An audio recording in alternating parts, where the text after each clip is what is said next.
Olá pessoal, graça e paz do Senhor Jesus seja com todos nós. Uma ótima sexta-feira para todos. Hoje é dia 15 de dezembro de 2023. Seja muito bem-vindo ao nosso Imersão Bíblica, devocional diário de estudo das Sagradas Escrituras. E nesta sexta-feira a gente vai de Êxodo capítulo 13 com o tema Graça, Resgate e Direção. Como eu disse, são três assuntos que estão conectados, mas que são assuntos distintos. A gente vai tratar deles aqui no nosso devocional de hoje. Sem perder muito tempo, deixa eu ler o texto aqui que pode resumir de alguma forma o que a gente vai tratar, que é os versículos 1, 2 e 3 do capítulo 13. Então, Êxodo 13, do 1 ao 3, que diz assim: O Senhor disse a Moisés: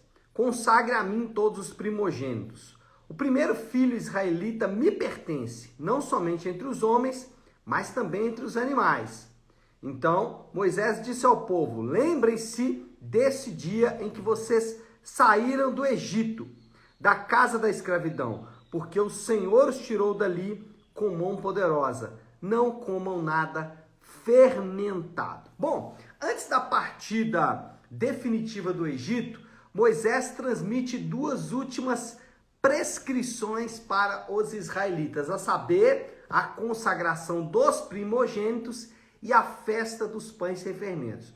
Ele vai estabelecer ali como vão acontecer essas duas prescrições bíblicas, tanto a questão de consagrar os primogênitos ao Senhor. Um ponto importante aqui, talvez aí só um comentário, é que os levitas no futuro vão se tornar os primogênitos de Israel, uma espécie de oferta de Israel para Deus. Mas enfim, a gente vai chegar nesse ponto ainda aí no nosso estudo, mas por hora é só lembrar que Moisés vai fazer então duas prescrições: a questão da consagração dos primogênitos e também da festa dos pães sem fermento. Interessante, Paulo cita essa festa lá no capítulo 5 de 1 Coríntios. Mas, enfim, alguns aspectos aqui, alguns elementos nesse capítulo que eu quero chamar a sua atenção.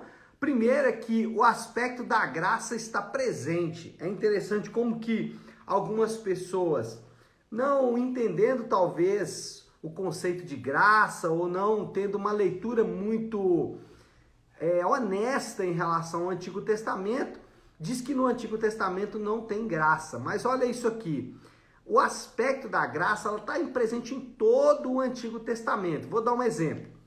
Êxodo capítulo 13, versículo 13. Então, 13, 3. Êxodo 13, 3.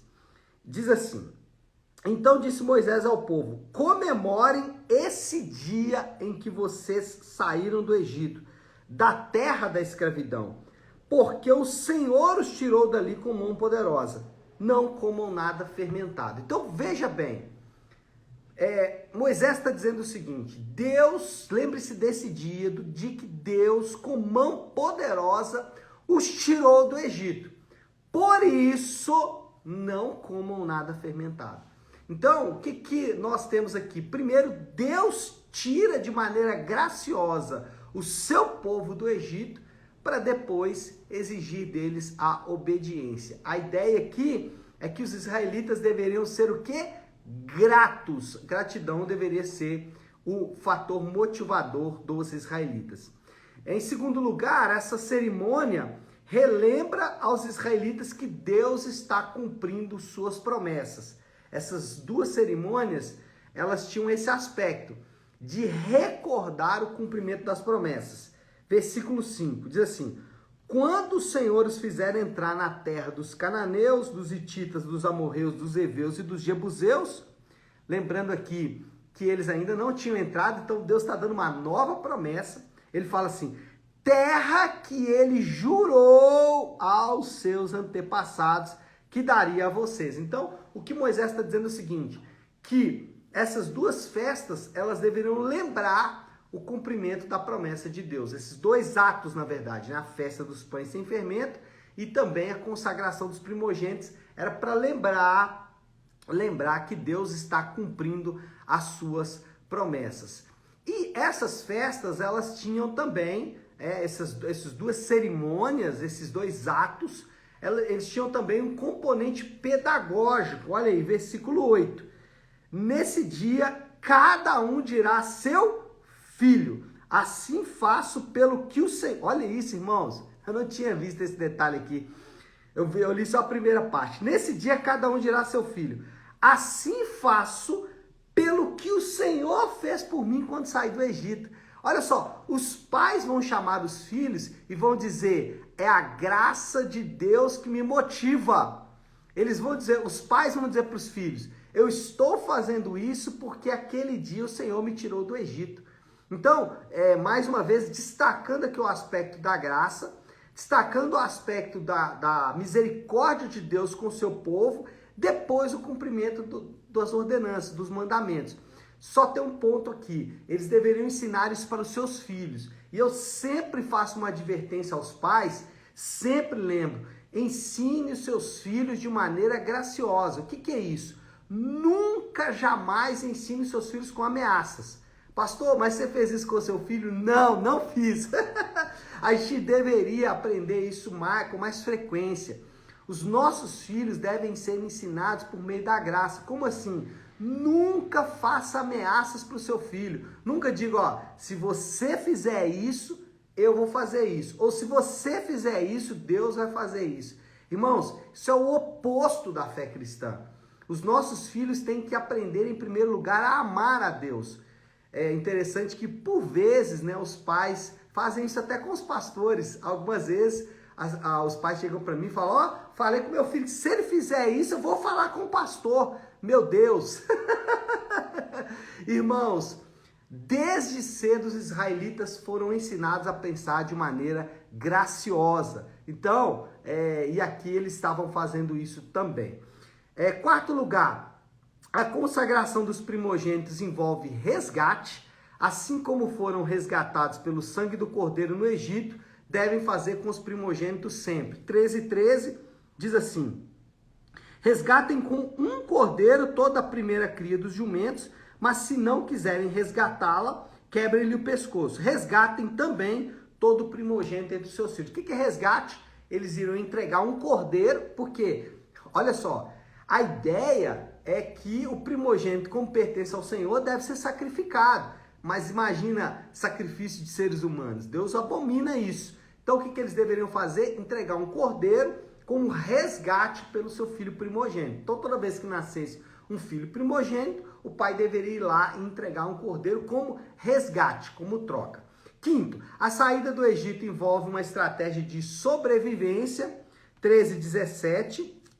Quando o faraó deixou o povo sair, Deus não o guiou pela rota dos filisteus, embora esse fosse o caminho mais curto, pois disse, se eles se defrontarem com a guerra, talvez se arrependem e voltem para o Egito. Olha só que loucura. A melhor maneira de sair do Egito, isso, quem conhece um pouquinho da geografia daquela região, vai lembrar que o Egito está bem ao sul, a Palestina está ali a oeste, né? Então, a saída envolveria ali um trajeto circundando o mar Mediterrâneo para subir, então, para a Terra Prometida. O que Deus faz? Manda eles para o sul, rodeando, na verdade, o Mar Vermelho, a Península Arábica, para depois subir para a Terra. Uma grande volta. Por quê? Uma estratégia de sobrevivência. E, sexto, dois fenômenos vão acompanhar o povo durante sua caminhada pelo deserto. A coluna de nuvem durante o dia para cobrir do sol e a coluna de fogo durante a noite para aquecer o povo. E aí é o que nós temos aqui do 13, do 17, né, que nós já lemos, até o 22. Algumas considerações importantes sobre a passagem. Primeiro, qualquer obediência aos mandamentos e ordenanças do Senhor devem ser motivadas pela graça. Normalmente nós somos chamados à obediência a Deus por dois motivos. Nós somos motivados a obedecer a Deus por dois motivos. E os pais fazem isso, né? Ou é por legalismo ou é por egoísmo. Como assim? Ou você é motivado a obedecer Porque se você não obedecer, Deus vai te pegar e talvez te mande para o inferno. Ou seja, obedeça pelo legalismo. Ou, que era o que os fariseus faziam com muita frequência, né? Eles tinham tanto medo de novamente ir para o exílio, né? Como foram para a Babilônia, que eles obedeciam a Deus por medo de serem punidos. Ou então você obedece por egoísmo. Faça isso porque Deus vai fazer aquilo por você. Irmãos, a fé cristã é a única no mundo, é o único sistema de salvação no mundo que não deve ser motivado pelo legalismo ou pelo egoísmo. Se você fizer isso, Deus vai te abençoar. Não, a fé cristã, ela deve ser motivada pela graça. Aqui nesse capítulo, várias vezes isso, eu poderia parar aqui e citando para vocês os versículos, mas eu citei pelo menos 2 que mostram exatamente isso. Porque Deus tirou com mão forte do Egito, façam isso. Porque Deus nos tirou do Egito, vamos ensinar os nossos filhos dessa maneira. Então, a graça é o fator motivador. Por que você deve obedecer a Deus? Por que você deve tratar bem a sua esposa? Por que você deve tratar bem os seus filhos? Por que você deve tratar bem os irmãos da igreja? Por que você deve tratar bem os seus familiares, empregados, amigos e tudo mais? Por que você deve obedecer aos mandamentos de Deus? Por que você deve amar a Deus sobre todas as coisas? Não adorar imagens, não se prostrar diante de imagens. Por quê? Por que você deve fazer isso? Porque a graça de Deus te alcançou, porque o amor de Deus te salvou, porque a misericórdia de Deus foi sobre a sua vida. E não porque você vai ser punido, ou porque você quer alcançar o céu, nada disso. Nunca faça nada para Deus motivado pelo prêmio, porque isso afronta a graça de Deus e é contrário às Escrituras. Segunda consideração aí, o primogênito de Deus pagou o nosso resgate. Deus se agrada do sacrifício do seu filho. Lembra aqui que a história aqui mostra que o primogênito, quando nascesse, ele deveria receber ali um cordeiro como resgate pela sua própria vida. E o que Deus fez? Ele entregou o próprio filho primogênito, unigênito dele, como resgate por muitos. E o próprio Senhor Jesus cita isso, que ele foi dado como resgate por muitos. Então a ideia ali é o cordeiro que é entregue para resgatar pessoas. E esse ensino vai nos dar aqui pelo menos 2 aplicações. A primeira delas é: qualquer tentativa de alcançar o favor de Deus por meio de atos esbarra na comparação lógica. O que eu quero dizer com isso? Que qualquer tentativa, minha e sua, para tentar por nossos atos, alcançar o amor de Deus, o favor de Deus, alcançar a graça de Deus, qualquer tentativa dessa vai esbarrar na comparação lógica. Então o que eu quero dizer? Por exemplo, você vai lá, vou entregar o meu dízimo para buscar o favor de Deus. Quando você compara o seu dízimo com a entrega do Senhor Jesus, qual é maior? O seu dízimo, o meu dízimo, qualquer sacrifício que eu fizer ou você fizer, é irrisório diante do grande sacrifício de Jesus por nós na cruz. Então, é uma questão de comparação lógica. Nada do que fizemos se compara com o sacrifício dele. Vou dar um exemplo. Alguns anos atrás, eu ouvi um pastor dando um testemunho de que uma irmã procurou ele e falou: pastor, Deus me abençoou demais, mudou a minha história. Ela tinha um problema de enfermidade e ela foi curada e tal, e ela estava contando o testemunho para o pastor de como foi lindo a cura dela. Só que ela acrescentou algo que chamou a atenção daquele pastor. Ela falou: pastor, eu subi no monte, eu consagrei a minha vida, eu orei durante 7 dias, eu fiz um jejum severo, por isso Deus me curou. Olha isso. O que é isso, irmãos? Ela fez um sacrifício. Ela se sacrificou para que Deus a curasse. E pior, na cabeça dela, o que trouxe a mudança da situação dela foi o sacrifício dela e não o sacrifício de Cristo. Aí você pode me perguntar: pastor, se ela não tivesse subido no monte, orado 7 vezes, será que Deus teria feito? Claro que ele teria feito, porque ele não fez por causa do sacrifício dela. Ele fez por causa da graça dele. Ele fez por causa do sacrifício do filho dele. Isso é tão abominável ao Senhor, acharmos que os nossos atos religiosos, sejam eles quais forem, uma oração, um jejum, e o pior é que quando acontece o milagre, por assim dizer, quando acontece a reversão da situação, nós começamos a considerar o método como infalível. Irmãos, não é a oração forte, nem a subida no monte, nem a consagração, nem o jejum, nada disso. É o Deus que ouve orações. Ele é poderoso e ele vai fazer independente da sua consagração ou não. Independente se você fizer uma oração de 30 segundos ou de 2 horas. Ah, pastor, então você está falando contra a oração de 2 horas, contra o jejum. Não estou falando nada disso. Consagre a sua vida mesmo, irmão. Consagre mesmo, vive em santidade, faça jejum mesmo, faça jejum de 7 dias, faça jejum severos, mas faça isso porque a mão do Senhor te tirou do Egito, por graça. Faça motivado pelo amor de Deus e não motivado por um sacrifício que vai de alguma forma transformar a sua situação. Isso é paganismo, isso é abominável ao Senhor. Nenhum ato que nós fazemos pode mudar o coração de Deus.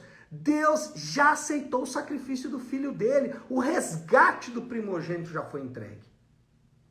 Terceira consideração. Deus direciona o seu povo por meio de sua palavra registrada nas Escrituras. A terceira parte da passagem mostra a nuvem de glória durante o dia e a coluna de fogo durante a noite. E esses dois fenômenos que são meio que teofanias, né? Espécie de aparecimento de Deus como a sarça ardente e tudo mais, elas se moviam e à medida que elas se moviam, o povo se movia também. Então, elas funcionavam como direção para o povo. E aqui nós temos 2 boas aplicações para nós também. Não precisamos buscar orientações em outros lugares ou elementos. A palavra de Deus, as Escrituras, são a nossa única regra de fé e prática. Não precisamos. Por favor, lembre-se disso. A coluna de fogo e a nuvem de glória estão aqui. Qualquer decisão que você precisar tomar, qualquer uma, das mais simples às mais severas, todas elas podem ser direcionadas por meio da Escritura, pode ser orientada, não precisa de mais nada. E nesse caso, nosso segundo ponto aqui, aspectos subjetivos devem ser interpretados com cuidado e prudência. Deus falou comigo, Deus falou no meu coração, Deus me direcionou. Cuidado, meu irmão, cuidado, por favor. Você pode estar usando o nome de Deus em vão. Nós vamos falar sobre mandamentos daqui a pouco, na nossa exposição de Êxodo, mas o ponto aqui qual que é? Cuidado, porque você pode estar usando o nome de Deus em vão, falando algo que Deus não falou, e isso é abominação ao Senhor. Então vamos lá, teve ali uma impressão no seu espírito, para que usar o nome de Deus? Para dar mais peso ao que você vai falar? Para dar mais poder ao que você vai falar? Se foi Deus que falou com você, ele não precisa da sua eloquência. Ele vai fazer independente se você vai dizer que é ele ou não. Como assim, pastor? Então vamos lá. Deus te deu uma direção, vou fazer isso aqui. Para que você precisa falar que foi o Senhor que falou? Para testemunhar, pastor. Não precisa. As direções e as orientações de Deus estão prescritas nas Escrituras. Aí você pergunta, pastor, por que não tem hoje uma coluna de noite e uma coluna a nuvem de dia e uma coluna de fogo à noite? Por que a gente não tem isso mais hoje, pastor? Por que esses sinais sumiram? Meu irmão, você realmente acha que a sobrevivência desse livro ela é natural? Você acha isso mesmo? Isso aqui é um exemplo claro e vivo de que a nuvem de glória e a coluna de fogo estão aí, ó. Tentaram e tentam destruir a palavra de Deus séculos e séculos a fio. Exércitos e impérios já se levantaram contra. Haja vista os muçulmanos, século 8, 7, 8, 9 ali, destruir o cristianismo. Não conseguiram. Hoje os modernistas, os comunistas, não, o nosso presidente se orgulha de ter um comunista no Supremo Tribunal Federal, mas eles são inimigos da palavra de Deus, são inimigos do povo de Deus, são inimigos da vontade de Deus, sempre foram historicamente. Haja visto o que está acontecendo na Nicarágua, Cuba, Rússia, China, Coreia do Norte, exemplos de como tentam destruir, mas a coluna de fogo, a nuvem de glória, ninguém pode destruir porque elas são do Senhor. Bom, eu preciso terminar, estou empolgado hoje, né? Eu preciso terminar. Vamos lá, pessoal, moral da história. Os crentes são salvos pela graça de Deus e aceitos somente através da fé e da confiança no sacrifício substitutivo de Jesus. Resumo aí de tudo que a gente falou, resumo muito bom. E a aplicação final aqui, o desafio do Léo para essa sexta-feira, fique com a Bíblia. Fique com ela basta, só ela basta, tá certo? Vamos orar, pessoal? Vamos fazer isso, como eu gosto de fazer sexta-feira, encerrar a semana de devocionais com a oração que o Senhor nos ensinou, com a oração do Pai Nosso. Se você puder, então, pare um instante o que está fazendo e vamos juntos buscar a Deus em oração. Pai nosso que estás nos céus, santificado seja o teu nome. Venha o teu reino, seja feita a tua vontade, assim na terra como no céu. Dá-nos hoje o nosso pão de cada dia. Perdoa as nossas dívidas, assim como perdoamos aos nossos devedores. E não nos deixes cair em tentação, mas livra-nos do mal, porque teu é o reino, o poder e a glória para sempre. Amém. Amém, pessoal? Bom, então é isso. Nós vamos ficando por aqui. Que Deus te abençoe. Uma excelente sexta-feira para todos. Fiquem com Deus.